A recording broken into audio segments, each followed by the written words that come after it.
And you know that expression, let's save the best till last? Well, we have. We have an amazing woman now who I've known personally. She worked for Virgin, started off looking after a fizzy drink and ended up looking after everything. As Richard Branson turned around and called her brand guru. And there's a guy called Stephen Murphy who I worked with for a long, long time, who was a CEO for all Virgin Group companies, who said that she's an amazing woman who's going to do something incredible. Just watch this space. She is an amazing woman. She has done something incredible, but I'll let her tell you about that. Catherine, all yours. Thank you. Wow, I better be good after that intro. Hi everybody, and thank you for staying for the last presentation of the day, which I'm going to definitely keep short so that we can get out and enjoy the lovely sunshine. So I'm going to keep it short and sweet. But I don't know how many of you were here earlier that saw my lovely partner Andrea on stage talking about redemption. This is our company. Our tagline is spoil yourself without spoiling yourself. We are delicious, we're plant-based, we're 100% vegan. We are organic where possible, we're actually gluten-free as well, and we're low in natural sugars. And we're the only company that does all of that, as well as an alcohol-free bar. So when we're feeling cocky, we kind of say that we're the world's healthiest bar restaurant. Because we don't think there's anyone else who's gone all that way and removed all toxins and temptations. It's not easy. We are open for brunch, lunch, dinner and drinks. We've got a board outside that says, so what TF are we actually serving, which I'm going to show you in a second.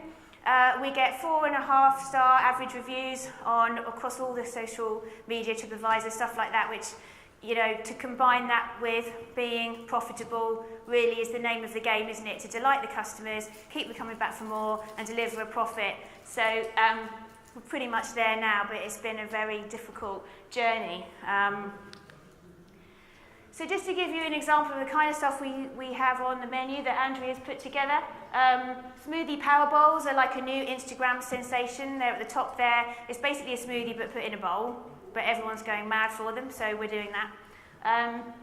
We've got things like sweet corn pancakes with guacamole. We've got some great vegan burgers, and we have like probiotic salads and things like that. So you've got your kind of things that people are familiar with, and then you've got your kind of raw food stuff that's a bit more advanced for the kind of more advanced vegan food connoisseur. So it is, in no means is it kind of like brown rice and mung beans. It's really exciting, it's really vibrant, it's full of nutritious, delicious ingredients. Evening examples, things like a kale Caesar salad, it's our new bestseller, a coconut curry made from jackfruit. So earlier, Paul was doing a demonstration with seitan. We don't use those kind of like meat replacements, but a great thing that's just come out quite recently is the use of jackfruit as a kind of pork replacement or chicken replacement. So it's a huge fruit, it comes young in cans, and it begins to behave like meat when you cook it in a kind of meaty style curry or pulled barbecue kind of thing. So that's really popular for us as well. We've always got black rice risotto on. It's lovely and meaty, umami flavours. And then a cheesecake which is not made with cheese. Oh look, spelt wrong, sorry about that. And that's done with blended cashews. We use things like medjool dates instead of sugar. It's not easy, it takes great skill, but we found our niche now. And hopefully that means that we can turn this into a large and profitable business.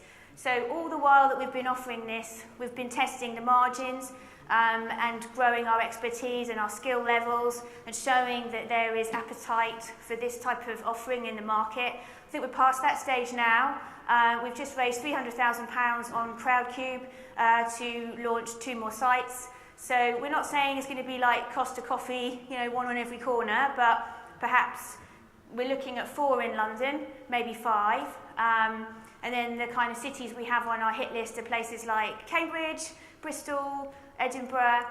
We'd love to take on America. We've got the trademark over there. We're talking to partners in America. We're looking at kind of cool hipster cities all around the world, like Sydney and Melbourne and Ibiza and Miami.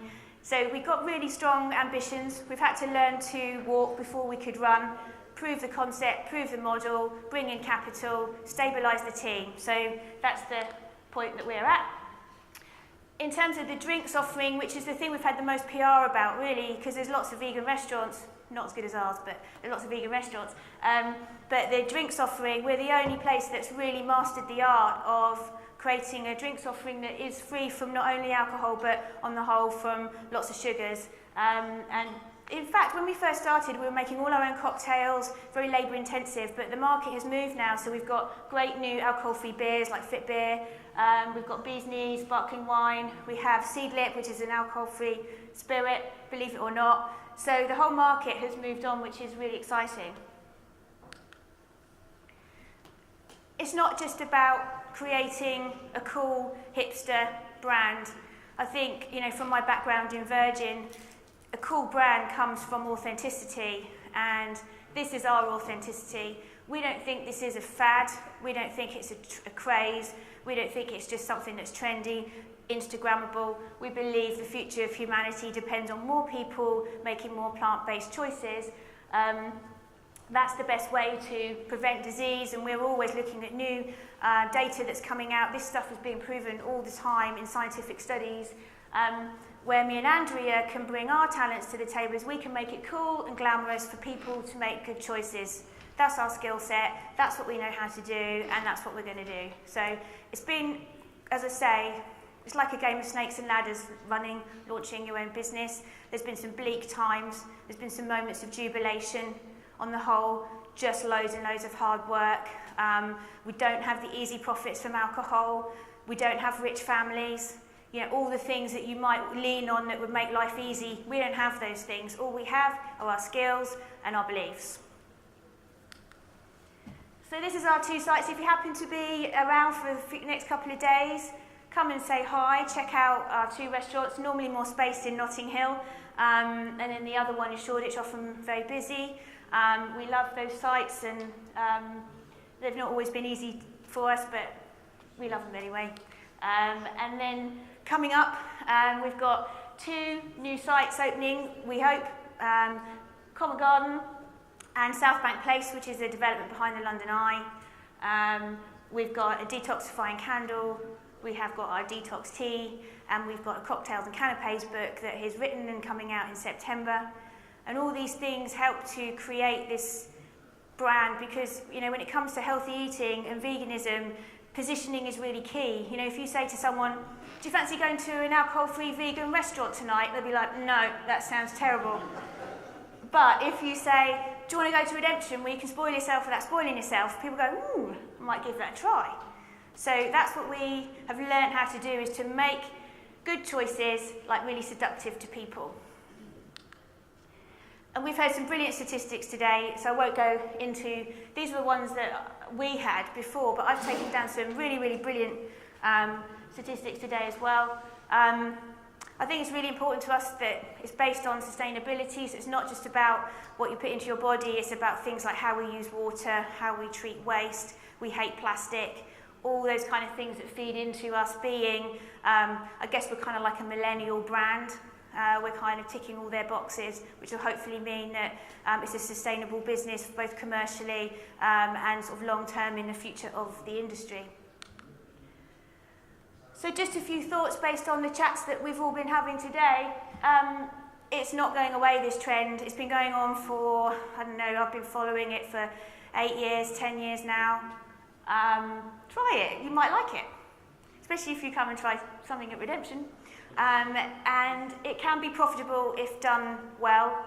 And we're here today. We're looking for advisors. We're always on the lookout for partners. We want to be, we know we're upstarts in the industry. We've got a lot to learn, but we'd like to help you guys to go on your vegan, sustainable journey. I would like to say that we probably haven't got time for Q&A, so I'm going to answer always the biggest question that we get asked is, are you vegan and alcohol-free yourself?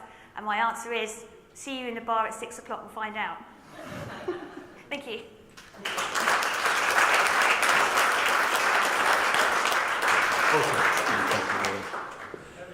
Okay, well, what an amazing day, to be fair with you. The quality and calibre of speakers today has been truly sensational. And that's a big, big thanks to this lady here, Jenny. who put a lot of the programme together today, but there's been some heavy week speakers, and let's face it, the whole day has been all about produce. And it's not just a fad, it's rocking, it's a trend, and it's here to stay for a while. I'm going to say straight back at you, Jason. There is no way this day would be quite so much fun if you weren't comparing. We really appreciate it. Jason has done this 3 times in a row. So everybody at the end of the day be very complimentary, because we'd love him to come back again next year. Great job. Fabulous. Enjoyed it. Thank you to all for coming. Thank you to Jim Prevost, to Phoenix Media Network, to the London Produce Show, to Produce Business UK. This is why this happens. The reason we do this show is to make sure that we give people the opportunity to talk to each other. This is essentially a produce show. It's a trade fair, one of the biggest in the industry for fresh produce. So a lot of people I talk to say, well, why do you want us to come to the show? We're food service operators. But that's the whole point. We want food service operators to start talking to each other, to start talking to wholesalers, distributors, and producers. The only way we're going to bring all the things we've talked about today together is if we all make it happen together, and if we talk and collaborate. So thank you so much to all of you. So many of you have been here since 8 o'clock this morning. Some have come and gone throughout the day, and you stuck it out till the end. We really appreciate that. If you can make it to the bar, 6 o'clock this evening, our welcome reception is for everybody to celebrate this big event in London every year. So I'll end on that. Again, Jason. See you at the bar. Thank you. Very good.